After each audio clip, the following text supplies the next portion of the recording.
ADA 30th Community Voices Series by the Texas Center for Disability Studies. What is your experience with the Americans with Disabilities Act?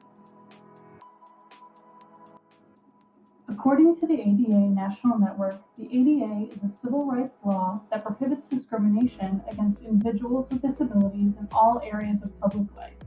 The purpose of the ADA is to make sure that people with disabilities have the same rights and opportunities as everyone else. As an advocate for ADAPT, the transportation was the first thing we worked on, but then ADAPT moved towards getting and keeping people out of nursing homes and other institutions.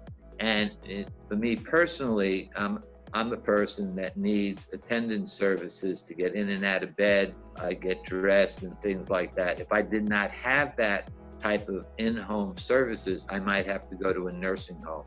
So the ADA basically was used in the Supreme Court ruling called the Olmstead decision in 1999. The Olmstead Act of 1999 found that unjust segregation of people with disabilities is a form of unlawful discrimination under the ADA.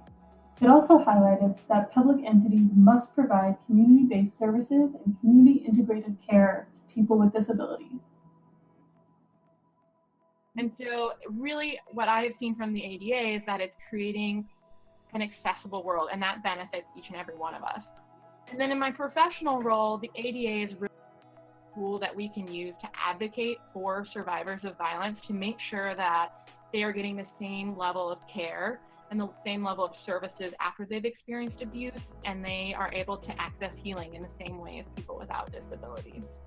The ADA is hard to enforce because so many people don't listen to it, and it becomes the job of disabled people to do all the work of reporting and calling out and all of this stuff, and then we are also punished for that.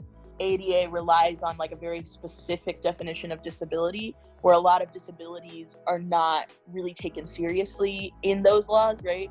ADA works a lot better for people with physical disabilities than anyone else. And while, like that helps me a lot, that doesn't always help a lot of other people I know.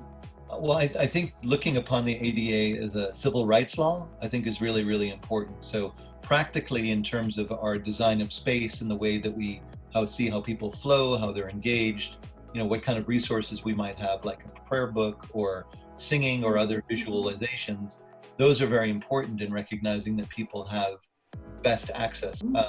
But in terms of, my own, in addition to that, which is all very important, in my own work as a leader in the Jewish community, I think that this is a great precedent for other civil rights laws as well, whether in terms of gender, sexuality, religion, creed. I think the bundling of these laws together, I think, acts as a strengthening and a bolstering of being able to engage each other and to engage in society without fear of reprisal or violence.